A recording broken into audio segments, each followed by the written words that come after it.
الحمد لله نحمده ونستعينه ونستغفره ونعوذ بالله من شرور أنفسنا ومن سيئات أعمالنا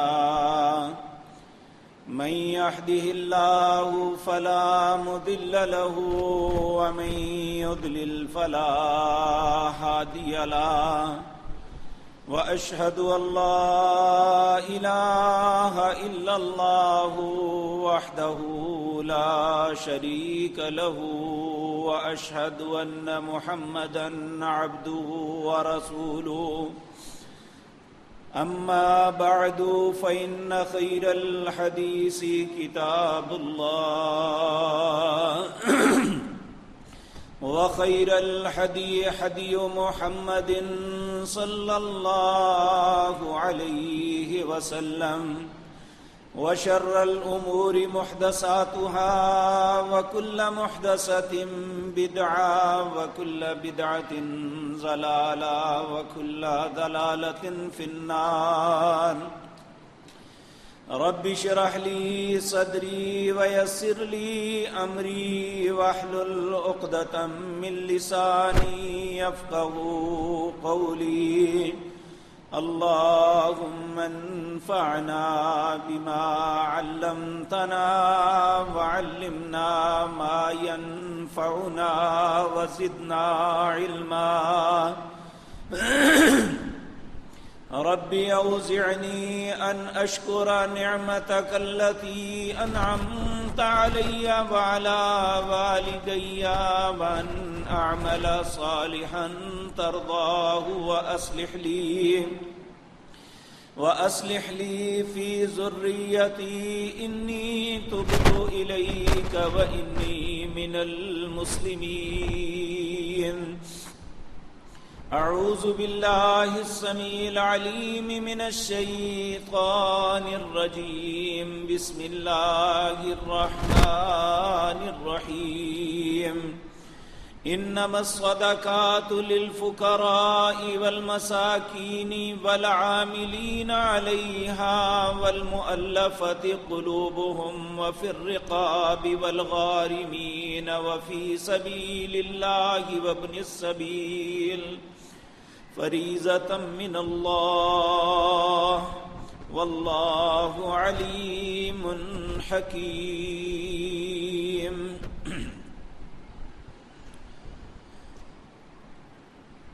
حضرات محترم، ہم مسلمان ہیں اور ہر مسلمان کو یہ بات جان لینی چاہیے کہ اسلام کی بنیاد اللہ رب العزت نے 5 چیزوں پہ رکھی ہے. نبی مکرم جناب محمد الرسول اللہ صلی اللہ علیہ وسلم نے ہماری رہنمائی فرمائی. آپ کا ارشاد ہے، سیدنا عبداللہ بن عمر رضی اللہ تعالی عنہ اس حدیث کے راوی ہیں کہ نبی کریم صلی اللہ علیہ وسلم نے ارشاد فرمایا، بنی الاسلام علی 5. اسلام 5 چیزوں سے بنتا ہے. نمبر 1، شہادت اللہ الہ الا اللہ وان محمد رسول اللہ. پہلی بات کہ ہم شہادت دیں کہ اللہ کی ذات کے علاوہ کوئی الہ نہیں ہے، اور دنیا کے اندر اگر کوئی رہبر ہیں، کوئی رہنما ہیں، کوئی ہادی ہیں، کوئی مرشد ہیں، تو صرف اور صرف محمد الرسول اللہ صلی اللہ علیہ وسلم کی ذات ہے اور کوئی نہیں ہے. نمبر 2، اقام الصلاۃ. اللہ نے ہر انسان کے اوپر دن اور رات میں 5 نمازیں فرض کی ہیں. اسلام کا دوسرا بنیادی رکن نماز ہے. تیسرا، ایتاء الزکوٰۃ، زکوٰۃ کا ادا کرنا. چوتھا، وتصوم رمضان، رمضان آئے تو اس کے روزے رکھنا. اور پانچواں ہے وَتَحُجُّ الْبَيْتِ مَنِ اسْتَطَاعَ إِلَيْهِ سَبِيلًا، اگر اللہ نے قوت اور طاقت دی ہے، رستے کا اخراجات اور معاملات ہیں، تو اللہ کے گھر کا حج کرنا۔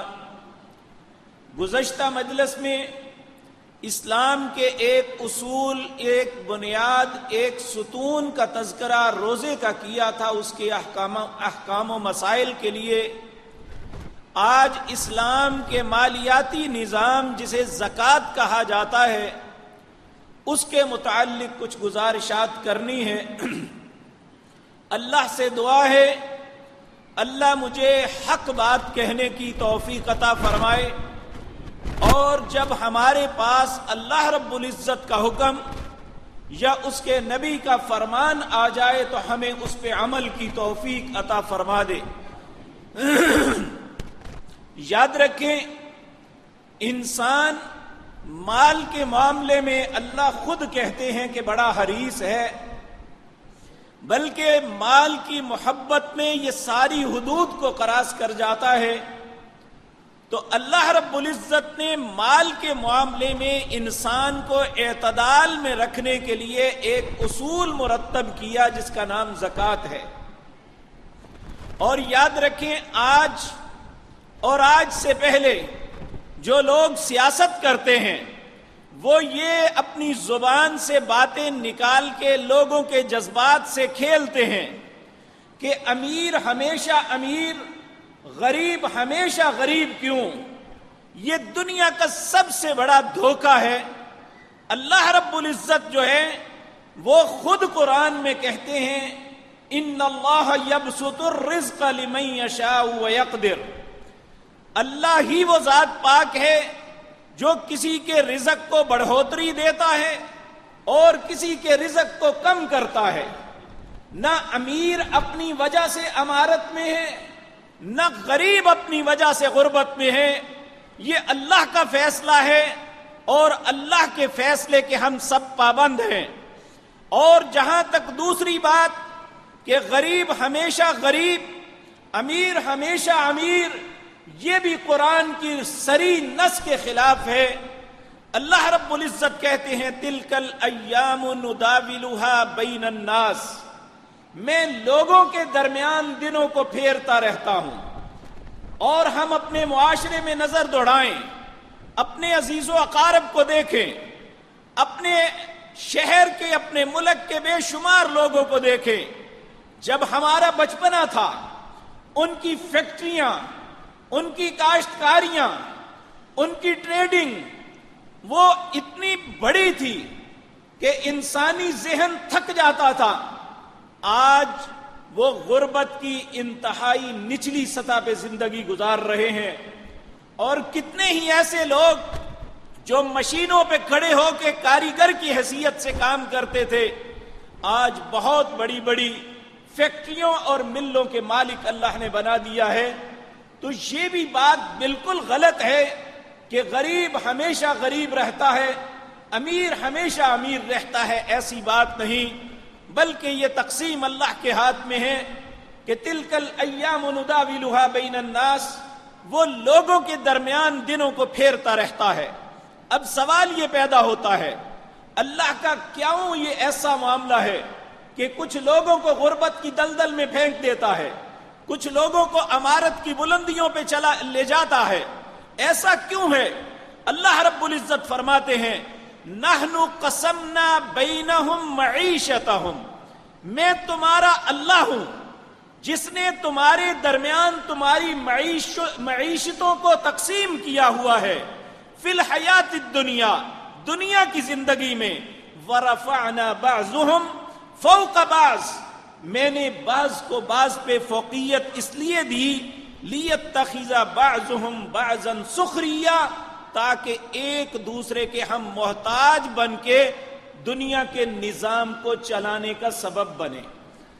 اب اگر سارے غربا ہو تو یقینی امر ہے کوئی غریب اپنے پاس ملازم نہیں رکھ سکتا، کوئی غریب آدمی اپنے معاملات دوسرے کے ہاتھ میں نہیں دے سکتا۔ اگر سارے کو امارت دے دے تو اس کا یقینی معاملہ ہوگا، کسی کو ضرورت ہی نہیں ہوگی وہ کسی کا کام کرے۔ اگر آپ اپنا گھر بنوانا چاہتے ہیں کسی کاریگر کے پاس جاتے ہیں، وہ کہتے ہیں میری ضرورت ہی نہیں، میرے پاس سب کچھ ہے، میں کیوں محنت مشقت کروں؟ تو یہ نظام قدرت تلپٹ ہو جائے گا۔ اس لیے اللہ نے یہ سارے دنیا کے نظام کو چلانے کے لیے کہا نحن قسمنا بینہم معیشتہم فی الحیات الدنیا ورفعنا بعضهم فوق بعض درجات لیتخذ بعضهم بعضا سخریا ورحمت ربک خیر مما یجمعون۔ یہ تمہارے رب کی رحمت ہے کہ اس نے اس نظام کائنات کو چلانے کے لیے یہ سارا معاملہ کیا ہے۔ لیکن یہ بات یاد رکھیں کہ کچھ لوگوں کو مال و دولت سے نواز کے، کچھ لوگوں کو محروم کر کے اللہ نے پھر مالیات کا ایک نظام دیا ہے کہ کوئی شخص مال و دولت کو یہ نہ سمجھے کہ یہ میری زندگی کی محنت کا ثمرہ ہے، میں نے اپنی زندگی کی محنت سے کمایا ہے، میں نے اپنی عقل کے بل بوتے پہ یہ سب کچھ کیا ہے، بلکہ اسے یہ تصور رکھنا چاہیے، اسے اس بات پہ یقین اور ایمان رکھنا چاہیے یہ جو کچھ میرے پاس آج ہے میرے اللہ کی رحمت ہے۔ آپ دیکھیں موسیٰ علیہ السلام کی قوم کے اندر قارون نے یہی بات کہی تھی کہ یہ تو میری عقل کا نتیجہ ہے۔ آج ہم میں سے بھی بعض لوگ کہتے ہیں ان غرباء کو دیکھ کے اگر ان کے اندر اتنی عقل ہوتی تو اللہ اسے بھی کسی فیکٹری کا مالک بنا دیتا۔ ہمیں یہ بات کہتے ہوئے اللہ سے ڈرنا چاہیے۔ اللہ عقلوں کی وجہ سے رزق نہیں دیتا، اللہ تعلیم کی وجہ سے رزق نہیں دیتا۔ اگر تعلیم اور عقل کی وجہ سے ہوتا تو بے شمار ایسے لوگ ہیں جو مجلس میں بیٹھ کے اچھی طریقے سے گفتگو بھی نہیں کر سکتے، لیکن اللہ نے آسمان کی بلندیوں تک انہیں پہنچایا ہوا ہے۔ کتنے تعلیم یافتہ لوگ ہیں کہ مالک ان پڑھ اور جاہل ہے اور اس کی فیکٹری میں اس کا حساب و کتاب کرنے والا، اس کے معاملات چلانے والا ماسٹر ڈگریوں کے حامل ہیں۔ یہ تقسیم نہ تعلیم کی وجہ سے ہے، نہ عقل کی وجہ سے ہے، نہ کسی کی چلاکی کی وجہ سے ہے، نہ زبان کی تیزی کی وجہ سے۔ یہ اگر کسی کو اللہ یہ عطا کرتا ہے تو یہ بھی اس کی رحمت ہے۔ اور یہ بات یاد رکھیں کہ مال جسے دیا جاتا ہے وہ نہ مال دیے گئے سے زیادہ بڑی آزمائش میں مبتلا ہے، کیونکہ جس کے پاس کچھ نہیں اسے تو کچھ بھی جواب نہیں دینا کہ اس کے پاس تو تھا ہی نہیں۔ سیدنا عمر رضی اللہ تعالی عنہ نے ایک مرتبہ لوگوں کے سامنے یہ بات بیان کی۔ اس وقت کے ایک بہت بڑے لینڈ لاٹ انسان حضرت عبد الرحمن بن عوف رضی اللہ تعالی عنہ جب وہ اس دنیا کو چھوڑ کے گئے تھے 54 کروڑ روپے کے اثاثے اس وقت ان کے تھے اور ان میں 1 روپیہ بھی حرام کا نہیں تھا۔ سیدنا عبد الرحمن بن عوف آپ نے کہا کہ آپ نے امیر المومنین یہ کیا بات کہہ دی کہ امیر آدمی زیادہ بڑی آزمائش میں ہے، غریب آدمی اس پہ کوئی آزمائش نہیں۔ آپ نے فرمایا میں تمہیں پریکٹیکلی بتاتا ہوں۔ ایک غریب ایک مزدور آدمی کو بلایا، ایک پتھر رکھا، اس کے اوپر کھڑا کر کے پوچھا اے اللہ کے بندے کتنے گھر ہیں تیرے؟ کہنے لگا کوئی نہیں۔ کتنے اثاثے ہیں؟ کتنا بینک بیلنس ہے؟ کتنے روپے ہیں تیرے پاس؟ کہنے لگے جو کماتا ہوں کھا لیتا ہوں، کوئی بچت کوئی سیونگ نہیں ہے۔ اور اس طرح کے کچھ سوال کیے، کہا پیچھے ہٹ جاؤ۔ پھر سیدنا عبد الرحمن بن عوف رضی اللہ تعالیٰ عنہ کو کھڑا کیا، کہا مجھے معلوم ہے کہ تیرا رزق حلال ہے، لیکن میں صرف تمہیں یہ پوچھنا چاہتا ہوں تیرے اثاثے کیا ہیں، تیرے کتنے مکان ہیں؟ وہ بتانے لگے فلاں فلاں شہر میں میرے اثاثے ہیں، فلاں فلاں شہر میں میری زمینیں ہیں، فلاں فلاں ملک میں میرا کاروبار ہے۔ یہ سارے گناتے ہوئے کتنا ہی وقت لگ گیا۔ تو آپ نے فرمایا اگر صرف اللہ نے پوچھ لیا کہ کہاں سے کمایا تھا کہاں خرچ کیا تو دیکھ کتنی لمبی مدت لگ جائے گی۔ تو یہ سمجھانے کی بات ہے کہ جو اللہ نے جنہیں عطا کیا ہے، آج جنہیں سہولت میں دیکھ رہے ہیں، انہیں ان باتوں کی ثم لتسألن یومئذ عن النعیم، جو نعمتیں اللہ نے دی ہیں اللہ نے ان کا سوال بھی کرنا ہے۔ لیکن اگر ہم ان سوالات سے بچنا چاہتے ہیں، ہم اللہ کی نظروں میں ان جوابات کے لیے ہم لائن میں کھڑے ہونے سے بچنا چاہتے ہیں، تو پھر مالیاتی نظام کے اندر اللہ مالک نے جو ہمارے اوپر فریضہ مقرر کیا ہے ہمیں وہ فریضہ ادا کرنا چاہیے۔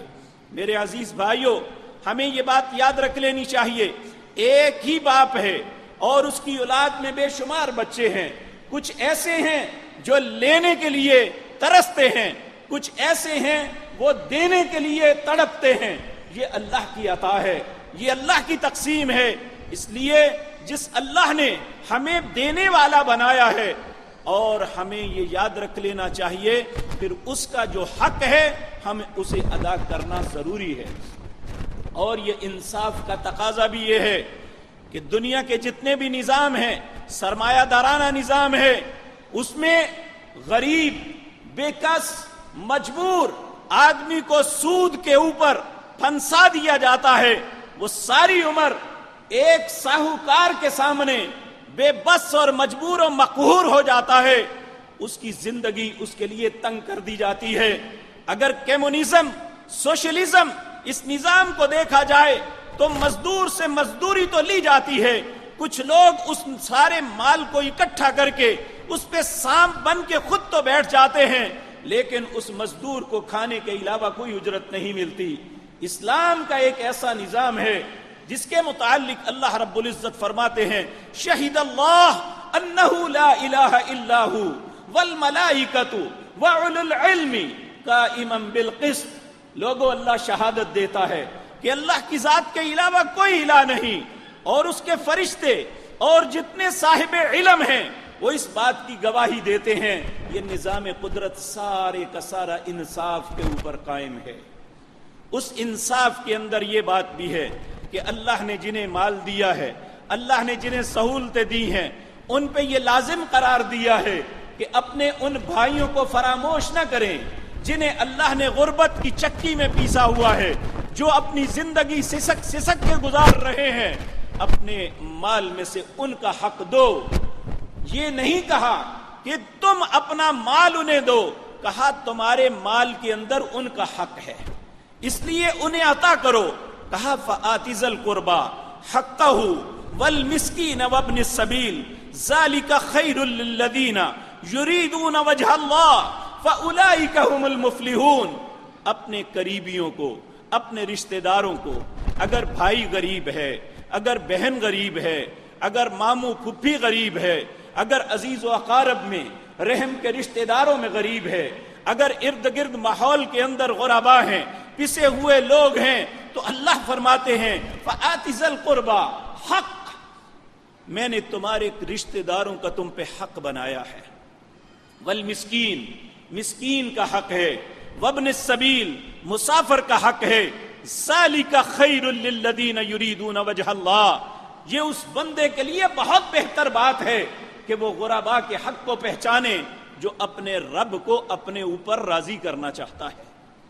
یریدون وجہ اللہ، جو یہ چاہتا ہے کہ اس کا رب اس پہ راضی ہو جائے، تو آج اپنے مال میں سے ان کا حق ادا کر دے جو اللہ نے اس پہ مقرر کیا ہے۔ اب سوال یہ پیدا ہوتا ہے، جنہیں اللہ نے مال سے نوازا ہے کیا حق ہے اور کتنا مال ہوگا تو وہ حق ادا کرے گا؟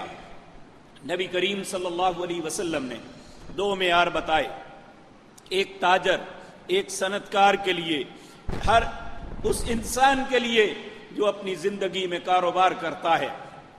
دو معیار کہا اس زمانے میں دو سکے تھے، ایک درہم تھا، ایک دینار تھا۔ درہم چاندی کا سکہ تھا، دینار سونے کا سکہ تھا۔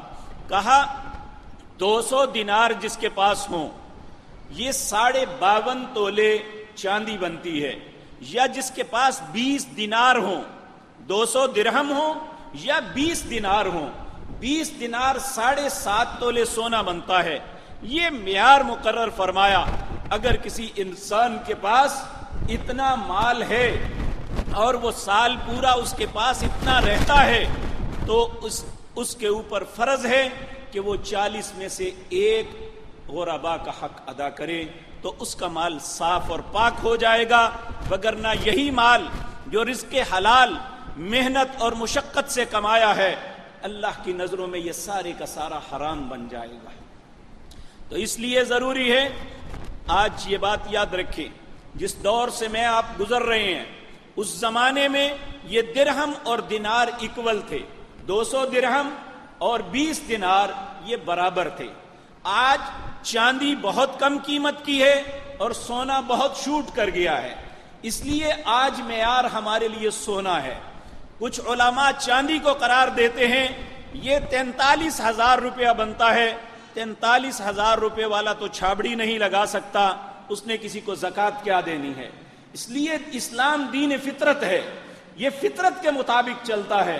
اس لیے ہمیں چاہیے جس کے پاس اثاثے اس کے 3,75,000 روپے ہیں، 7.5 تولے سونے کے برابر، اگر اوسطاً 50,000 روپے تولہ خالص سونا لگایا جائے تو 3,75,000 روپے کے اثاثے جس کے پاس ہیں اس پہ فریضہ ہے کہ وہ اپنے غرباء، اپنے مجبور و مقہور بھائیوں عزیزوں، اپنے معاشرے کے غرباء کا حق ادا کرے، اور یہ نہیں سوچنا کہ میں ان پہ کوئی احسان کر رہا ہوں، بلکہ ہمارے مال کے اندر اللہ نے ان کا حق رکھا تھا جو ہم نے ان کو ادا کرنا ہے۔ تو اس لیے میرے عزیز بھائیوں، اگر تو ہم دے دیں گے تو اللہ رب العزت فرماتے ہیں کہ اولئک ھم المفلحون، یہ لوگ کامیاب ہو جائیں گے، انہیں کوئی ناکامی کا سامنا نہیں کرنا پڑے گا۔ اور پھر اللہ نے مثال دی، کہا وما آتیتم من ربا لیربو فی اموال الناس فلا یربو عند اللہ، یہ جو سود پہ کاروبار کرتے ہیں، سود لیتے ہیں، اس اقساط میں غرباء کو پھنساتے ہیں، ان کو یہ جان سے دے کہ تمہارے گھر میں بھی فریج ہونی چاہیے، تمہارے پاس بھی موٹر سائیکل ہونی چاہیے، تمہارا بھی حق ہے کہ تم یہ چیزیں لے لو، ہم تمہیں اقساط پہ سود اوپر لاگو کر کے دیتے ہیں۔ اللہ کہتے ہیں یہ سمجھتے ہیں کہ ہم بڑا کما رہے ہیں، فلا یربو عند اللہ، اللہ کے نزدیک ان کا کچھ بھی نہیں بڑھ رہا بلکہ یہ اپنی بربادی کر رہے ہیں۔ اس کے برعکس جو شخص زکوٰۃ دے دیتا ہے، جو غرباء کا حق ہے وہ خیر خواہی کے ساتھ انہیں ادا کر دیتا ہے، تریدون وجہ اللہ، یہ سب کچھ اللہ کی رضا کے لیے کرتا ہے، فاولئک ھم المضعفون، اللہ کہتا ہے میں اس کا رزق بڑھاتا ہوں، سود خوروں کا رزق نہیں بڑھتا، خیر خواہی نہ کرنے والوں کا رزق نہیں بڑھتا۔ رزق کس کا بڑھتا ہے؟ جو اللہ کی رضا کے لیے غرباء کا حق دیتا ہے۔ پھر اللہ نے سورۃ بقرہ کے اندر ایک مثال بیان کی، کہا مثل الذین ينفقون اموالهم فی سبیل اللہ کمثل حبۃ انبتت 7 سنابل فی کل سنبلۃ 100 حبۃ واللہ یضاعف لمن یشاء واللہ واسع علیم۔ لوگوں تمہارے سامنے مثال دیتا ہوں جو پریکٹیکلی دنیا میں تم دیکھتے ہو، اپنی فصلوں کو بوتے ہوئے یہ سارا معاملہ تمہارے سامنے ہوتا ہے۔ کہا مثل الذین، مثال اس بندے کی، ينفقون اموالهم فی سبیل اللہ، جو اپنے مال کو اللہ کے رستے میں خرچ کرتا ہے، کمثل حبہ، اس کی مثال ایک دانے کی سی ہے، انبتت، اسے بویا جاتا ہے، جب بوتے ہیں ہل چلا دیتے ہیں، ہل پانی اس دانے کو پھاڑ دیتا ہے، وہ زمین میں غرق ہو جاتا ہے۔ اللہ کہتے ہیں میں ان اللہ فالق الحب والنوا، اس دانے کو پھاڑ کے میں پودے کو نکالتا ہوں، زمین کی سختیوں کے اندر سے ایک پودا نکلتا ہے۔ فالق الحب والنوا، اللہ ہی وہ ذات پاک ہے جو ان دانوں کے اندر سے ایک پودا نکالتا ہے۔ اور یہاں پہ اللہ فرماتے ہیں کمثل حبۃ انبتت 7 سنابل فی کل سنبلۃ 100 حبۃ، جب کاشتکار اس دانے کو بوتا ہے اس سے ایک پودا نکلتا ہے، پودے میں ڈالیاں نکلتی ہیں، ہر ڈالی پہ ایک سٹا لگتا ہے، ایک دانے کی وجہ سے ان 7 سٹوں کے اوپر اللہ ہر سٹے میں 100 دانہ بناتا ہے۔ اگر ایک دانہ تم زمین میں بو دو، اس کے مقابلے میں اللہ تمہیں 700 دانے عطا کرتا ہے۔ جس طرح یہ مثال ہے، اللہ کہتے ہیں اسی طرح اس بندے کی مثال ہے، ينفقون اموالهم فی سبیل اللہ، جو اپنے مال کو اللہ کے رستے میں خرچ کرتا ہے۔ اس لیے اکنامکس کا اصول یہی کہے گا کہ آپ کے پاس 1 کروڑ روپیہ ہے اور آپ نے اس میں سے غرباء کا حق نکال دیا 2.5 لاکھ روپیہ، آپ کا 97 لاکھ 97,50,000 روپیہ بچ گیا. لیکن اللہ کہتے ہیں کہ تم یہ نہ سوچو کہ تمہارا یہ ہے، میں تمہارا رب وعدہ کرتا ہوں کہ جو کچھ دیا ہے کم از کم 10 گنا اور زیادہ سے زیادہ 70 اور اس سے بھی بڑا میں تیرے دل کے کردار، تیرے اندر، تیرے من کے اندر تیری سوچ کو دیکھتے ہوئے یہ فیصلہ کروں گا کہ تیرے مال کو کتنے فیصد بڑھا دینا ہے. اور یقین جانیے جو لوگ اللہ رب العزت کے حکم کی تعمیل کرتے ہوئے اسلام کے اس اہم ستون کو خوش دلی سے ادا کرتے ہیں، نبی مکرم صلی اللہ علیہ وسلم نے فرمایا اللہ ان کے لیے رزق کے دروازے کھول دیتے ہیں.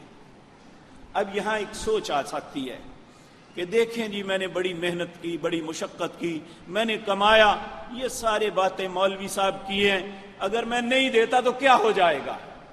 تو میرے عزیز بھائیو، سورۃ توبہ کے اندر اللہ فرماتے ہیں والذین یکنزون الذھب والفضة ولا ينفقون فی سبیل اللہ فبشرهم بعذاب علیم یوم یحمى علیہا فی نار جہنم فتکوی بہا جباہہم وجنوبہم وظہورہم ھذا ما کنزتم لانفسکم فذوقوا ما کنتم تکنزون. جنہیں اللہ نے دولت سے نوازا، والذین یکنزون الذھب والفضہ، ان کے پاس سونے بھی ہیں، ان کے پاس چاندی بھی ہیں، لیکن ولا ينفقون فی سبیل اللہ، اللہ کے راستے میں خرچ نہیں کرتے، تو اللہ کہتے ہیں پھر سن لو تم میرے ساتھ مذاق کرتے ہو، فبشرہم، میں بھی تمہیں خوشخبری دیتا ہوں. اللہ کس بات کی خوشخبری دیتے ہیں؟ کہا عذاب علیم، دردناک عذاب کی خوشخبری دیتا ہے. یوم یحمى علیہا فی نار جہنم، اس دن جہنم کے اندر اس کے مال کو تختیاں بنا کے انہیں گرم کیا جائے گا. فتکوی بہا جباہہم، اس کے چہروں کو داغا جائے گا، وجنوبہم، ان کی سائیڈوں کو داغا جائے گا، وظہورہم، ان کی پیٹھوں کو داغا جائے گا، اور کہا جائے گا ھذا ما کنزتم لانفسکم، یہ تمہارا وہ خزانہ ہے جس میں سے اللہ کا حق نہیں دیا تھا، فذوقوا، اب چکھو، ما کنتم تکنزون، جو تم جمع کر کے رکھتے تھے اب اس کا یہ بدلہ ہے تمہارے لیے. العیاذ باللہ، آج 1,00,000 میں سے 2,500 دینا کوئی بڑی بات نہیں، لیکن جس دن یہ سارا، نبی کریم صلی اللہ علیہ وسلم نے فرمایا انسان کے ٹوٹل اثاثوں کو ایک سانپ کی شکل دی جائے گی، اور وہ سانپ 2 منہ والا ہوگا، اور کہا کہ اس کے زہر کا ایک قطرہ دنیا میں گر جائے تو اس زمین کے اندر کوئی قوت باقی نہ رہے، قیامت تک یہ کسی چیز کو دوبارہ اگا نہ سکے. وہ سانپ وہ انسان کے گلے میں لپٹ کے اس کو کاٹے گا، اسے ڈنگ مارے گا اور کہے گا انا کنزکا انا مالکا، میں تیرا وہ خزانہ ہوں، میں تیرا وہ مال ہوں جسے تو نے سنبھال کے رکھا. تو نے اپنا ہی حق تصور کر لیا، اللہ کے حق کو نہ پہچانا، اپنے معاشرے کے غرباء کو نہ دیکھا، بلکہ اس کو اپنے لیے ہی رکھ لیا. انا مالکا انا کنزکا، میں تیرا مال ہوں، میں تیرا خزانہ ہوں، اب چکھ تو اس کا مزہ کیسا ہوتا ہے. العیاذ باللہ، آج ہمارے لیے یہ کوئی مشکل نہیں. اللہ فرماتے ہیں ان تقرضوا اللہ، یہ جو کچھ ہمیں دو گے یہ قرض ہے، اللہ کو قرض دو. ان تقرضوا اللہ قرضا حسنا، اچھا قرض اللہ کو دو تو اللہ اس کو بڑھا کے تمہیں واپس کرے گا. فَيُضَاعِفَهُ لِمَن يَشَاءُ، وہ اس کو بڑھائے گا، جتنا چاہے گا بڑھا کے واپس کرے گا. آپ دنیا میں کوئی خیرات کرتے ہیں، کوئی صدقہ دیتے ہیں، آپ زکوٰۃ دیتے ہیں، آپ حج کرتے ہیں، آپ عمرہ کرتے ہیں. میری تو زندگی کا تجربہ یہی ہے، آپ بھی یہ کر کے دیکھیں. جب بھی آپ حج یا عمرے سے لوٹیں گے، جتنے پیسے خرچ کر کے آئیں گے اللہ اس سے دگنے عطا کریں گے. آپ کبھی اللہ کے راستے میں دے کے دیکھیں، آپ کی اللہ مصیبتوں کو ٹال دیں گے، اللہ آپ کی پریشانیوں کو ختم کر دیں گے. بلکہ رسول اللہ صلی اللہ علیہ وسلم نے فرمایا کہ اگر کوئی مصیبت کو ٹال سکتی ہے چیز تو وہ اللہ کے راستے میں صدقہ ہے جو انسان دے. اور کس کو دینا چاہیے؟ اب اگلا سوال یہ ہے کہ اب یہ تو سمجھ آ گئی کہ اللہ نے ہمیں نوازا ہے اور یہ رزق اللہ کی تقسیم ہے، یہ ہماری اپنی کاریگری کا حصہ نہیں ہے، ہماری محنت کا ثمرہ نہیں ہے۔ اگر یہ محنت کا ثمرہ ہوتا تو ہماری فیکٹریوں میں کام کرنے والے مزدور جو ہم سے 10 گنا زیادہ مشقت کرتے ہیں، ان کے پاس ہمارے سے زیادہ مال ہوتا۔ تو اس لیے یہ اللہ کی تقسیم ہے جس نے آپ کو منتخب کیا ہے۔ اور نبی کریم صلی اللہ علیہ وسلم نے فرمایا اوپر والا ہاتھ اللہ کا ہے، اور اوپر والا انسانوں میں سے بھی جو ہاتھ ہوگا اللہ اس ہاتھ کو پسند کرتے ہیں۔ اوپر سے مراد جو کسی کو عطا کرتا ہے۔ آج ہمارے ملک میں اس معاشرے کے اندر چھینا جھپٹی پڑی ہوئی ہے، ہر انسان دوسرے سے چھیننے پہ تیار ہے۔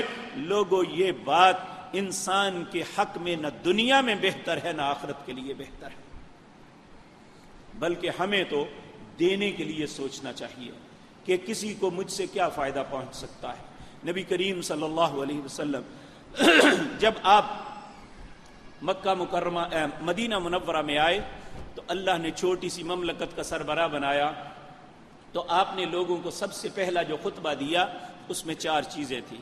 سب سے پہلی افشی السلام، لوگوں ایک دوسرے کی سلامتی کے ضامن بن جاؤ، سلام کو عام کر دو۔ وطعم الطعام، دوسروں کو کھلانے کی کوشش کرو، دوسرے سے کھانے کی کوشش نہ کرو۔ دوسروں کی پاکٹ پہ نظر نہ رکھو، بلکہ یہ دیکھو کہ میری پاکٹ سے کسی کو کیا فائدہ ہو سکتا ہے۔ تو اللہ رب العزت آپ نے فرمایا وطعم الطعام وصل الارحام، صلہ رحمی کرو، اپنے رشتوں کو جوڑ کے رکھو۔ صلو باللیل والناس نیام، رات کو جب لوگ سو رہے ہوں اس وقت نماز پڑھو، اللہ کی جنت میں سلامتی کے ساتھ داخل ہو جاؤ گے۔ تو یہ چیزیں ہماری سلامتی کے لیے، جنت میں داخلے کے لیے، اللہ کی نعمتوں کے حصول کے لیے اللہ نے ہم پہ مقرر کیے ہیں، انہیں بوجھ نہیں سمجھنا چاہیے۔ نبی کریم صلی اللہ علیہ وسلم سے قیامت کی نشانیاں پوچھی گئی، ان میں آپ نے 15 نشانیوں میں سے ایک بتائی کہ یہ زکوٰۃ کو لوگ چٹی سمجھ لیں گے، یہ ہم پہ کیا مصیبت پڑ گئی۔ کہا لوگوں یاد رکھو، جب تم زکوٰۃ ادا نہیں کرو گے تو اللہ آسمان سے بارش کو روک دے گا۔ اگر زمین کے اوپر یہ پرندے درندے چرندے نہ ہوتے تو اللہ پھر اس زمین پہ ایک قطرہ بھی بارش کا نہ ڈالتا۔ اللہ ان جانوروں کی وجہ سے لوگوں پہ بھی رحم کر دیتا ہے۔ اگر ہم زکوٰۃ کو روک لیں گے تو اللہ ہم پہ قحط مسلط کر دے گا، العیاذ باللہ۔ تو اب سوال یہ پیدا ہوتا ہے یہ دینا کسی ہے؟ اللہ نے 8 مدیں مقرر کی ہیں۔ سورۃ توبہ ہے، اس کی آیت نمبر 60 ہے۔ اللہ فرماتے ہیں انما الصدقات للفقراء، یہ صدقات کس کو دینے ہیں؟ سب سے پہلے فقراء۔ ہمارے ذہنوں میں فقیر آتے ہی تصور آتا ہے یہ جو مانگنے والے پھرتے ہیں، یہ پیشہ ور گداگر ہیں۔ فقراء یہ نہیں ہے، فقراء قرآن نے ان کی تعریف قرآن کے اندر بیان کی ہے۔ 3 پارہ سورۃ بقرہ میں اللہ رب العزت فرماتے ہیں للفقراء، لوگوں فقراء پتہ ہے کون ہیں؟ احصروا فی سبیل اللہ، جو اللہ کے رستے میں روک لیے گئے، جس طرح کشمیر کے مسلمان، جس طرح فلسطین کے مسلمان، جس طرح شام کے مسلمان، جس طرح عراق اور افغانستان کے مسلمان جنہیں کفار نے گھیرا ہوا ہے، وہ اپنی زندگی اپنی مرضی سے نہیں گزار سکے۔ سب سے پہلے فقیر یہ ہیں۔ دوسرے نمبر پہ فقیر وہ ہیں لا یستطیعون ضربا فی الارض، زمین میں مارنے کی مزدوری کی طاقت نہیں رکھتے، اپاہج ہیں، بیمار ہیں، اور ان کے اندر یہ قوت اور طاقت نہیں ہے کہ وہ کچھ کر سکیں، محنت مزدوری کر کے خود یا اپنی اولاد کو کھلا سکیں۔ دوسرا فقیر کی تعریف میں یہ آتا ہے احصروا فی سبیل اللہ لا یستطیعون ضربا فی الارض یحسبهم الجاہل اغنیاء، وہ ہر سے نہیں مانگتے پھرتے۔ عام آدمی ان کو دیکھ کے سمجھتا ہے کہ یہ تو اچھا بھلا ہے، سفید پوش ہے۔ تعرفهم بسیماہم، ان کے چہروں کی پریشانی دے کے پہچانتے ہیں کہ ان کو کوئی مسائل درکار ہیں، انہیں کوئی مسئلہ پیش ہے، یہ بیچارہ ہمیشہ پریشان رہتا ہے۔ تو انسان کو چاہیے ایسے سفید پوش لوگوں کو ڈھونڈیں، ایسے سفید پوش لوگوں کی مدد کریں جو خود مانگنا تو نہیں چاہتے اور مانگتے بھی نہیں ہیں۔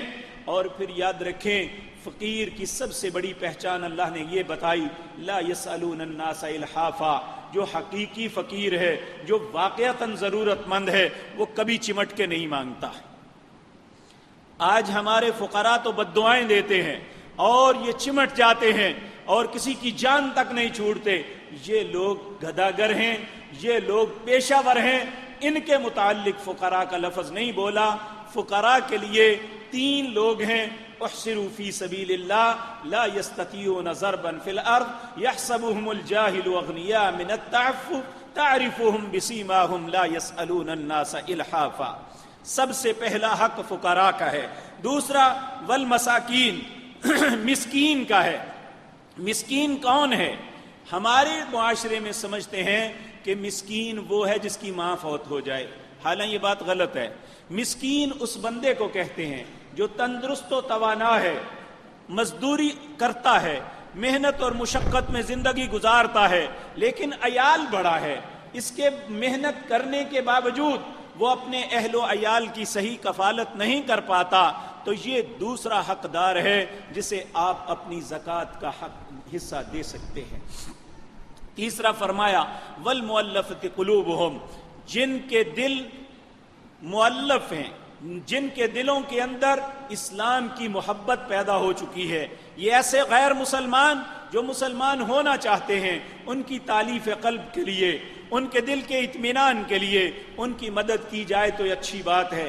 اگر کوئی غیر مسلمان اپنے کفر کے اوپر سٹک ہے، وہ اپنے مذہب کو نہیں چھوڑنا چاہتا، تو ایسے غیر مسلمان کو زکوٰۃ نہیں دی جا سکتی۔ صرف اس غیر مسلمان کو دی جا سکتی ہے جو اسلام کی طرف مائل ہے اور ہماری حوصلہ افزائی سے وہ مسلمان ہو جائے گا، اس لیے اسے تیسرا یہ حق ہے کہ انہیں دے سکتے ہیں۔ وفی الرقاب، جو قرض جس کے اوپر چڑھ جائے، لیکن قرض کی 2 قسمیں ہیں۔ ایک وہ ہے جو ہم بینکوں سے لے کر اس قرض کے اندر اس دلدل کے سود کی دلدل میں پھنس جاتے ہیں۔ سود کا مقروض جو ہے اسے زکوٰۃ دے کے نکالنا جائز نہیں ہے۔ ہاں، اگر کوئی شخص کاروبار کے اندر مقروض ہو گیا ہے، وہ کرائسس میں آ گیا ہے، یا اس کا نقصان ہو گیا ہے جس کی وجہ سے وہ مقروض ہو گیا، ایسے مقروض کو زکوٰۃ دینی لازم ہے اور اس کا حق اسے دینا چاہیے۔ والغارمین، جسے چٹی پڑ جائے، آپ ایک مجلس میں موجود ہیں، آپ کو منصف بنا لیا جاتا ہے، آپ اس میں فیصلہ کرتے ہیں کہ دونوں کا لینے دینے کا معاملہ ہے، اگر یہ شخص نہیں دے گا تو اس کی جگہ میں دے دوں گا، یہ اس لیے ہم دوسرے کی طرف سے اعلان کرتے ہیں تاکہ یہ جھگڑا ختم ہو جائے، اور ہم یہ توقع رکھتے ہیں کہ میرے کہنے پہ یہ دے دے گا، لیکن آنے والے وقتوں میں یا اس کے پاس آتے ہی نہیں یا وہ مکر جاتا ہے، تو اللہ نے اس ضمانت دینے والے کو کہا اب پیچھے نہیں ہٹنا، تم مسلمان ہے، زبان دے چکا ہے، اب اس چٹی کو بھر، لیکن تیری مدد یہ کرتا ہوں، چاہے اپنے مال کی زکوٰۃ میں سے چٹی دے دے، چاہے لوگوں سے لے کے اس چٹی کو پورا کر لے۔ ایسا شخص چاہے مالدار بھی ہے، وہ دوسرے بہن بھائیوں سے، دوسرے دوست احباب سے زکوٰۃ لے کے اس چٹی کو ادا کر سکتا ہے۔ یہ اور اسی طرح فی سبیل اللہ کے رستے میں ہے، یہ بہت وسیع ہے۔ بظاہر تو یہ اللہ کے رستے سے مراد مجاہدین ہیں، لیکن اللہ کے رستے سے مراد اللہ کی دین کی تعلیم کے لیے جو ادارے قائم ہوتے ہیں۔ اللہ کا رستہ یہ بھی ہے کہ آپ کوئی ہسپتال بناتے ہیں، اس میں مریض اور غربا کا علاج ہوتا ہے، یہ بھی اللہ کا رستہ ہے۔ اور بھی بے شمار آپ رستے میں پانی لگوا دیتے ہیں، آپ کوئی بھی ایسا کام کر دیتے ہیں جس سے غربا کی فلاح کا کام ہوتا ہے، تو یہ سارے کا سارا فی سبیل اللہ میں آتا ہے، اس میں زکوٰۃ دی جا سکتی ہے۔ وابن السبیل، اسلام میں کہتے ہیں رستے کا بیٹا۔ رستے کا بیٹا کون ہے؟ اس سے مراد مسافر ہے۔ مسافر آدمی سفر کے دوران اگر اس کا توشہ ختم ہو گیا یا اس کا مال گم ہو گیا، تو وہ بے شک اپنے گھر میں اچھا بھلا بھی ہے، تو تو وہ سفر کے اندر زکوٰۃ لے کے اپنا سفر میں واپسی کا رستہ مکمل کر سکتا ہے۔ تو یہ 8 مدیں ہیں اللہ رب العزت نے جو مقرر فرمائی ہیں، ان کو ادا کرنا ضروری ہے۔ تو میرے عزیز بھائیوں، اب اگلا سوال یہ ہے کہ کس مال پہ دینی چاہیے؟ تو یاد رکھیں، کچھ لوگ ان کی فیکٹریاں ہیں، صنعت کار ہیں، یاد رکھیں بلڈنگ پہ اللہ نے زکوٰۃ نہیں رکھی ہوئی۔ اسی طرح جو مشینری جس پہ مال بناتے ہیں اس پہ زکوٰۃ نہیں ہے۔ زکوٰۃ آپ کی 2 چیزوں پہ ہے، ایک آپ کا راب مال، ایک آپ کا خام مال، جو مال بنا ہوا ہے اور جو مال مختلف پرزے پڑے ہوئے ہیں جس سے بنانا ہے۔ آپ اس کی اصل قیمت گنیں گے اور اس مال کو گن کے آپ لکھیں گے۔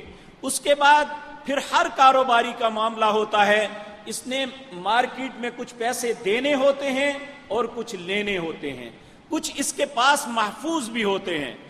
یہ پھر دیکھیں کہ میرے وہ خام اور راب مال کتنا ہے، میرے پاس نقد اثاثے کتنے ہیں، ان ساری چیزوں کو گن لے۔ پھر اس کے بعد اس نے لینے کتنے ہیں ان کو اس میں جمع کر لے، اور دینے کتنے ہیں اس کو منہا کر دے، باقی اس کے اثاثے ہوں گے، اور ان اثاثوں کی زکوٰۃ اس نے سال کے بعد 1 دفعہ ضرور دینی ہے۔ اور کتنی ہے؟ 40 میں سے 1 اللہ کا حق، 39 آپ کے، اور اس کے ساتھ ساتھ اللہ آپ کے مال کو بڑھانے کا وعدہ بھی کرتا ہے۔ اسی طرح کچھ لوگ ٹریڈنگ کرتے ہیں، ٹریڈنگ میں بھی جس دکان کے اندر جس جگہ پہ آپ کام کرتے ہیں اس جگہ کی قیمت پہ زکوٰۃ نہیں ہے، اس کی بلڈنگ پہ، اس کی ڈیکوریشن پہ زکوٰۃ نہیں ہے۔ جو آپ کے پاس مال پڑا ہوا ہے اس مال پہ، یا آپ کے پاس جو محفوظ اثاثے ہیں، یا آپ کے گھر والوں کا زیور ہے، اسی طرح پہلے بھی بات بھول گیا، ان کا بھی جو زیور ہے ان زیور کو مد نظر رکھ کے ان ساری چیزوں کو جمع کرنا ہے۔ جو لینے ہیں ان کو بھی جمع کریں، جو دینے ہیں منہا کر کے، یہ آپ کے ٹوٹل اثاثے ہوں گے، اس پہ زکوٰۃ دینی ہے۔ یہاں یہ بات ذہن میں رکھیں۔ اسی طرح ہر انسان اپنی سواریاں رکھتا ہے، کئی کے پاس کئی گاڑیاں ہیں، کسی کے پاس 1 گاڑی ہے، گاڑی 1 ہو یا 10 ہو، اگر وہ آپ کے استعمال میں ہے تو اس پہ زکوٰۃ نہیں ہے۔ لیکن جب آپ وہی گاڑی کمرشل بنیاد پہ رکھیں گے، یعنی اسے چلا کے اس کا رینٹ لیتے ہیں، تو رینٹ کے اوپر زکوٰۃ ہوگی، اصل پہ نہیں ہوگی۔ تو اسی طرح جو پراپرٹیز کا کام کرتے ہیں، مکان بنا کے فروخت کرتے ہیں یا مکان خرید کے فروخت کرتے ہیں یا زمینیں خرید کے فروخت کرتے ہیں، اس زمین پہ زکوٰۃ اس وقت ہوگی جب وہ فروخت ہوگی۔ وہ سال میں 2 مرتبہ فروخت ہو تو 2 مرتبہ زکوٰۃ دینی ہے، وہ 10 سال کے بعد فروخت ہوگی تو 10 سال کے بعد 1 مرتبہ اس کی زکوٰۃ ادا کرنی ہے۔ چونکہ یہ بطور صنعت کام کر رہا ہے، ویسے آپ کی پراپرٹیز ہیں، ویسے آپ کی زمینیں ہیں، آپ اپنے بچوں کے لیے سیو کر کے رکھتے ہیں، یا آپ اپنے لیے، آپ کے پاس فالتو پیسہ ہے تو آپ پراپرٹیز لے کے رکھ دیتے ہیں، اس پہ اللہ نے کوئی زکوٰۃ مقرر نہیں کی ہوئی، تا وقت ہے کہ آپ اسے بیچیں، اس سے آپ کو پروفٹ حاصل ہوگا تو آپ اس ٹوٹل کی قیمت پہ زکوٰۃ ادا کریں گے۔ اسی طرح بعض اوقات خزانہ مل جاتا ہے، گھر میں باہر سے کوئی ایسی چیز ملتی ہے تو ایسی میں 5%، 100 میں سے 5% وہ زکوٰۃ ہوگی۔ اسی طرح وہ لوگ جو کاشتکاری کرتے ہیں ان کے لیے کیا ہے؟ اللہ رب العزت نے 2 کیٹیگری بنائی ہیں وہاں پہ، وَآتُوا حَقَّهُ يَوْمَ حَصَادِهِ، جب کٹائی کا وقت ہو تو اس وقت غرباء کا حق دو۔ اس کا 2 طریقے ہیں، 2 کیٹیگری ہیں، ایک وہ ہیں جو پانی بارانی زمینیں ہیں، آسمان سے ہی پانی لگتا ہے، وہ اگر ان کا غلہ 20 من ہو جائے تو 1 من بارانی میں 10 من میں سے 1 من انہیں زکوٰۃ دینی ہوگی، جس میں انہیں کوئی خرچہ نہیں، سوائے بیج ڈالنے کے کوئی خرچہ نہیں کرنا پڑتا۔ ان کا غلہ 10 من ہو جائے تو 1 من میں اس میں سے زکوٰۃ ہوگی۔ تو اسی طرح وہ لوگ جو پانی کھینچ کے لگاتے ہیں ٹیوب ویل سے، مالیہ دے کے نہروں سے یا کنوؤں سے، جو ایسے پانی محنت سے لگاتے ہیں ان کے لیے دوسری کیٹیگری ہے کہ 20 من میں سے 1 من اللہ کے راستے میں انہیں ادا کرنا ہوگا۔ تو یہ وہ چیزیں ہیں جو اسلام کے تیسرا رکن جسے زکوٰۃ کہتے ہیں اس میں ہم سب پہ حق ہے۔ اب یہاں یہ بات یاد رکھیں، جو لوگ لینے والے ہیں انہیں بھی محتاط رہنے کا حکم دیا، کہا اگر کوئی بلا ضرورت کسی سے مانگے گا اور اس کا حق نہیں ہے، وہ صرف فارغ اور بیٹھنے کے لیے کوئی کام نہ کرنے کی حجت بنا کے اپنے عزیز و اقارب سے لیتا ہے، سال گزرنے کے بعد پھر لینے کے لیے آ جاتا ہے، نبی صلی اللہ علیہ وسلم نے فرمایا جس نے بغیر سبب کے اپنے ہاتھ کو دراز کیا اللہ ہمیشہ کے لیے اس کے لیے فقر کا دروازہ کھول دیں گے۔ لینے والوں کو بھی اعتدال میں رکھا، بلکہ یاد رکھیں مکہ مکرمہ میں ایک شخص تھے جن کا نام حکیم بن حزام تھا، یہ بڑے لینڈ لاٹ آدمی تھے۔ جب ہجرت کی تو خاندان کے لوگوں نے سب کچھ چھین لیا، مدینہ منورہ آئے تو بھوک افلاس نے ڈیرے ڈال دیے، چونکہ پاس تھا ہی کچھ نہیں، ہجرت کر کے دوسرے مقام پہ آئے تھے، نہ گھر تھا نہ کھانا تھا، کچھ بھی نہیں تھا، اور کاروبار کے لیے بھی کوئی رستہ بھی نہیں تھا۔ ایک دن مجبور اور بے بس ہو کے نبی کریم صلی اللہ علیہ وسلم کے پاس آئے، آ کے عرض کرنے لگے یا رسول اللہ صلی اللہ علیہ وسلم، کئی دنوں سے گھر میں فاقہ ہے، آپ کچھ عنایت فرما دیجئے۔ نبی کریم صلی اللہ علیہ وسلم کو آپ کے اس بات پہ بڑا دکھ ہوا، آپ اٹھے اور اٹھتے اٹھتے آہستہ سے کہنے لگے حکیم اگر نہ مانگتا تو اچھا تھا۔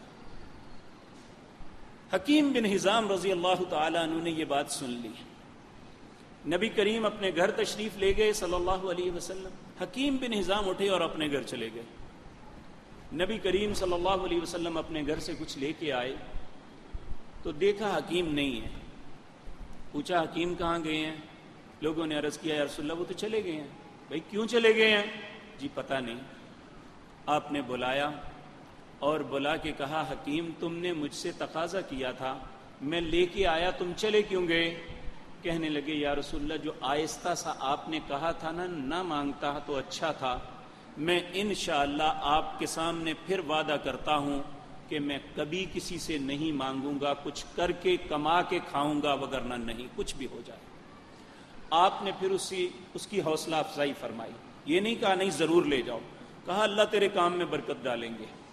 پھر وقت نے ثابت کیا کہ اللہ نے مکے سے زیادہ انہیں نوازا، اور پھر جب ایک ایسا وقت آیا مسلمانوں کی فتوحات ہوئی، اور فتوحات میں مال غنیمت سب کا حق ہوتا ہے، سارے مسلمانوں کو ان کی کیٹیگری بنائی جاتی ہیں، یعنی سب سے پہلے رسول اللہ کے رشتہ داروں کو نمبر 1 پہ رکھا جاتا، پھر جو بدر میں شامل ہوئے انہیں رکھا جاتا، پھر جو احد میں شامل ہوئے انہیں رکھا جاتا، پھر احزاب میں جو شامل ہوئے، اسی طرح کیٹیگریز بنائی جاتی تھی کہ ان کو ان کے درجے کے مطابق مال غنیمت میں سے حصہ ملتا۔ حکیم بن حزام کا حصہ بھی آیا، سیدنا ابو بکر نے ان کو بھیجا، کہنے لگے میں نے رسول اللہ سے وعدہ کیا تھا کہ بغیر کام کیے کوئی پیسہ نہیں لوں گا، میں نہیں لوں گا۔ حضرت ابو بکر نے اصرار کیا، نہ لیا، پھر اگلا سال آیا پھر نہ لیا، حضرت عمر کا دور آیا تو فتوحات اور بڑھ گئی، 1 سال گزرا، حکیم بن حزام نے نہ لیا، حضرت عمر نے اتنا توجہ نہ دی۔ جب دوسرا سال آیا تو مال جو خزانہ تھا اس میں ایک بہت بڑی گٹھڑی پڑی ہوئی تھی، اور پوچھا خزانے کے جو انچارج تھا اسے پوچھا یہ کس کی ہے؟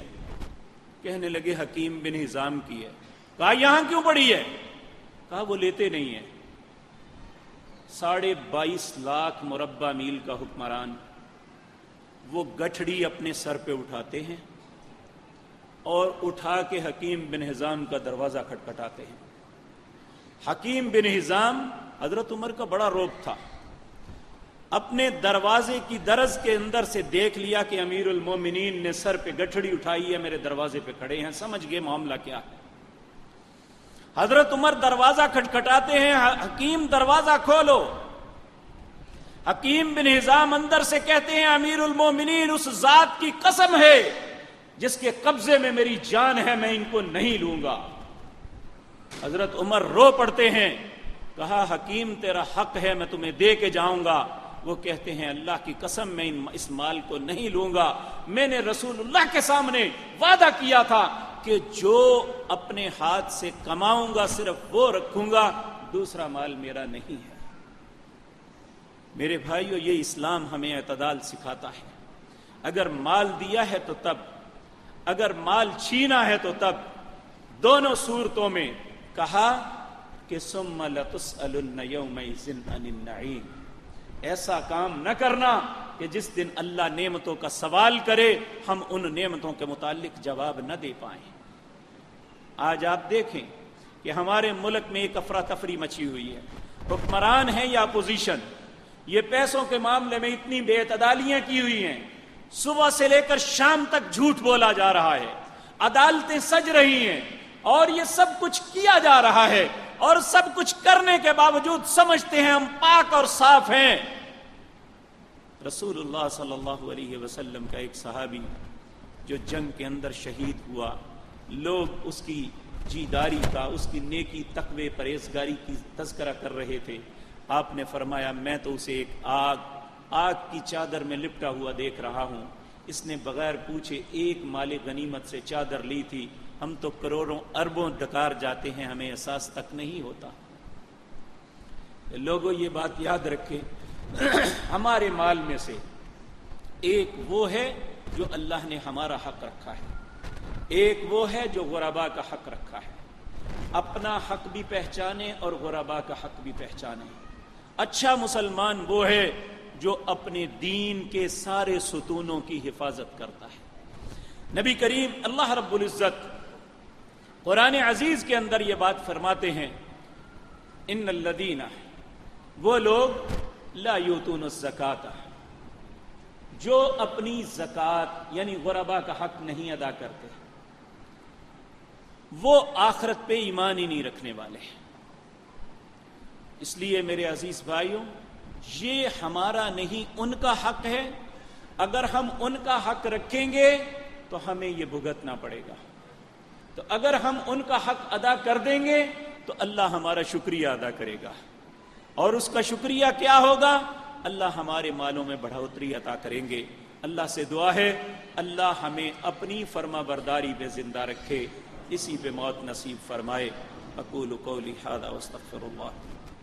ان الحمد للہ نحمده ونستعینه ونستغفره ونعوذ باللہ من شرور انفسنا ومن سیئات اعمالنا، من يهده الله فلا مضل له ومن يضلل فلا هادي له، واشهد ان لا اله الا الله وحده لا شريك له، واشهد ان محمدا عبده ورسوله۔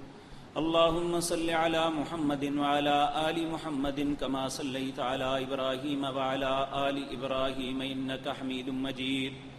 اللهم بارك على محمد وعلى آل محمد كما باركت على إبراهيم وعلى آل إبراهيم إنك حميد مجيد۔ حضرات محترم، یہ اللہ کا گھر جس کی چھت تلے آپ بیٹھے ہیں، اور اس کے ساتھ ملحق مدرسہ جو اللہ کے کلمے کو بلند کرنے کے لیے بنایا گیا ہے، ان دونوں کے معاملات کے جتنے جملہ اخراجات ہیں یہ سارے ہمیشہ آپ ہی کرتے آئے ہیں اور آپ ہی کریں گے۔ بہت سے لوگ اس بات کا پروپیگنڈا کرتے ہیں کہ مسجد مکرم کو باہر سے امداد ملتی ہے۔ میں اللہ کے گھر میں کھڑا ہو کے کہتا ہوں اس کی تعمیر کی پہلی اینٹ سے لے کر آخری اینٹ تک ساری آپ نے بنائی ہے، باہر سے ایک پائی بھی نہیں لی، اور اس کے بعد اس کو چلانے کے بھی جتنے اخراجات ہیں آپ کے علاوہ کبھی دوسرے شہر سے بھی کبھی کسی سے تقاضا نہیں کیا، بلکہ دوسری کسی مسجد میں جا کے بھی کسی سے تقاضا نہیں کیا۔ اللہ آپ ہی کی وجہ سے یہ سارے معاملات چلا رہا ہے۔ گزشتہ سال جو گزرا اس میں ہماری کارکردگی جو ہے وہ آپ کے سامنے رکھنا چاہتا ہوں۔ 750 طلباء تھے جو الحمدللہ ہمارے پاس قرآن کی تعلیم حاصل کرتے رہے۔ ان میں سے 116 بچے تھے جنہوں نے قرآن حفظ کیا اس سال، 51 بچے تھے جو قاری قرآن بن کے نکلے، اور 10 علماء فارغ ہوئے الحمدللہ۔ ان سارے معاملات میں جو اخراجات ہوئے وہ 1,62,48,599 روپے جمع ہوئے ہمارے پاس پورے سال کے اندر۔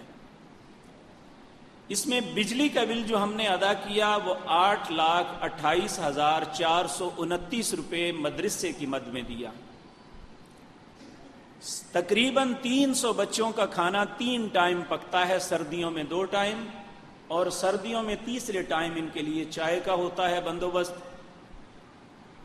تو وہاں پہ گیس استعمال 2 طرح کی ہوتی ہے، ایک قدرتی گیس اور ایک LPG۔ 2,80,160 روپے گیس کے بلوں کی مد میں ادا کیے، 2,40,870 روپے LPG کے مد میں ادا کیے، فون کی مد میں 25,770 روپے ادا کیے۔ اساتذہ کی تنخواہ کی مد میں ہمارے پاس 36 اساتذہ ہیں جو کام کر رہے ہیں، 52,55,400 روپے ان کی تنخواہوں میں ادا کیے۔ بچوں کی کتب جو طلباء کو دی جاتی ہیں پڑھنے کے لیے، قرآن اور پارے ابتدا میں ہم خود دیتے ہیں، ان کی مد میں 3,30,536 روپے خرچ ہوئے۔ اتنے لوگ رہتے ہوں تو وہاں ٹوٹ پھوٹ کا شکار بہت چیزیں ہوتی ہیں۔ تقریباً 40,98,421 روپے تعمیر و مرمت پہ مختلف مدارس کی مد میں لگے۔ کچن کھانے کی مد میں 36,88,446 روپے صرف ہوئے۔ کل اخراجات 1,47,48,032 روپے صرف ہوئے۔ یہ جو کچھ ہم نے خرچ کیا ان سب کے بل انشاءاللہ 6 ماہ تک ہمارے پاس رہیں گے۔ اگر کوئی بھی دوست ان کو دیکھنا چاہے تو انشاءاللہ ہم حاضر ہیں۔ اس وقت ہمارے پاس 15,567 روپے انشاءاللہ ہمارے پاس موجود ہیں۔ دوسرا ہے مسجد کا معاملہ، اس میں ہمارے پاس ٹوٹل رقم جمع ہوئی تھی 55,39,142 روپے۔ مسجد کے بجلی کے بلوں کے اخراجات تھے 7,85,117، گیس کے بل تھے 54,620 روپے، فون کی مد میں 12,550 روپے، تنخواہ کی مد میں 9,20,000 روپے۔ اس میں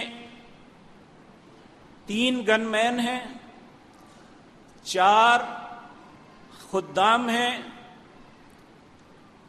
اور 3 استاد ہیں جو 1 ترجمہ پڑھاتے ہیں اور 2 ناظرہ پڑھاتے ہیں۔ ان کا ماہانہ خرچہ تقریباً 92,000 روپیہ بنتا ہے۔ تعمیر و مرمت ہم نے واش رومز بنائے تھے، اور دوسری ٹوٹ پھوٹ کا جو شکار ہوتی ہیں چیزیں ان کو بنانے میں، اسی طرح صفیں بچھانے میں، اور جو بھی اخراجات ان کی مد میں 27,99,940 روپے خرچ ہوئے تھے۔ ہمارا رسالہ چھپتا ہے جو 90% لوگوں کو فری تقسیم کیا جاتا ہے، اور اس کے علاوہ نماز، حج کی کتابیں اور دوسری کتابیں جو تقسیم کی جاتی ہیں اس کی مد میں 5,49,817 روپے خرچ ہوئے۔ اس اعتبار سے کل اخراجات 51,22,028 روپے خرچ ہوئے، اور ہمارے پاس 4,17,114 روپے موجود ہیں، اور ان کے بھی ٹوٹل بل ہمارے پاس موجود ہیں۔ انشاءاللہ یہ 6 ماہ تک ہمارے پاس رہیں گے، اس کے بعد انہیں تلف کیا جائے گا۔ یہ سارے معاملات ہمیشہ آپ ہی کرتے رہے ہیں اور آئندہ بھی آپ ہی نے کرنے ہیں۔ اللہ سے دعا ہے اللہ آپ کے مالوں میں، آپ کی عزتوں میں، آپ کے معاملات میں برکت عطا فرمائے۔ یہاں میں ایک بات ضرور عرض کروں گا، اگر آپ کے عزیز و اقارب میں کوئی غریب ہے تو سب سے پہلا حق اس کا ہے، اس کو ثانوی حیثیت دینا۔ اگر آپ کا سکا بھائی بیٹوں میں جو آپ کی کفالت میں نہیں ہے، بیٹیوں میں جو آپ کی کفالت میں نہیں ہے، اگر وہ حقدار ہیں تو سب سے پہلے ان کا حق ہے، آپ انہیں ادا کریں۔ تو انشاءاللہ یہ اللہ کا گھر ہے، نہ میں نے نہ میرے کسی ساتھی نے اسی کندھا دیا ہوا ہے، یہ اسی کی رحمت سے قائم ہے اور انشاءاللہ اسی کی مہربانی سے یہ قائم رہے گا۔ اور میں رمضان کے ان 4 جمعوں میں آپ سے التجا کرتا رہوں گا کہ آپ اس معاملے میں خصوصی توجہ فرمائیں۔ اللہ ارحم الراحمین آپ کے مالوں میں، آپ کی اولادوں میں، آپ کے گھروں میں برکتیں نازل فرمائے۔ بہت سے لوگوں نے اپنے بیماروں کے لیے دعا کی درخواست کی ہے، بہت سے لوگ جو فوت ہو چکے ہیں، بہت سے لوگوں نے اپنی حاجات کے لیے اللہ سے دعا کرنے کے لیے کہا ہے۔ اے اللہ سب کی جائز حاجتوں کو پورا فرما دے، اے اللہ سب بیماروں کو شفا عطا فرما دے، اے اللہ سب مسلمانوں کی مصیبتوں کو ٹال دے، اے اللہ جو فوت ہو چکے انہیں جنت الفردوس میں جگہ عطا فرما۔ اس وقت ہمارے ملک بھی اور خصوصاً امت مسلمہ کے حالات بڑے دگرگوں ہیں۔ شام، عراق، افغانستان قتل و غارت گری عروج پہ ہے۔ نبی صلی اللہ علیہ وسلم ایسے سخت حالات میں اللہ سے قنوت نازلہ کرتے، نماز کی آخری رکعت میں رکوع سے اٹھ کے اللہ سے ہاتھ اٹھا کے دعائیں مانگتے، اسے قنوت نازلہ مصیبت کے وقت دعا مانگنے کہتے ہیں۔ ہم بھی اللہ سے دعا کریں گے، اے اللہ امت مسلمہ کے اوپر جتنی بھی مصیبتیں ہیں اللہ سب ختم کر دے، اے اللہ ہر مسلمان کے حالات کو سدھار دے، اے اللہ سب کے معاملات کی اصلاح فرما دے، اے اللہ بے اولادوں کو اولاد کی نعمت سے نواز دے، اے اللہ جو اولادوں کے رشتوں کی وجہ سے پریشان ہیں، اے اللہ ان کی معاملے، ان کے اس امتحان میں انہیں کامیابیاں نصیب فرما دے، اے اللہ ہر بیٹے اور بیٹی کی قسمت کو اچھا کر دے، اے اللہ ہمارے جن بچوں نے امتحان دیے ہیں یا امتحان دے رہے ہیں، اے اللہ انہیں دنیا اور آخرت کے امتحانات میں کامیاب فرمانا۔ سبحان ربک رب العزت عما یصفون وسلام علی المرسلین۔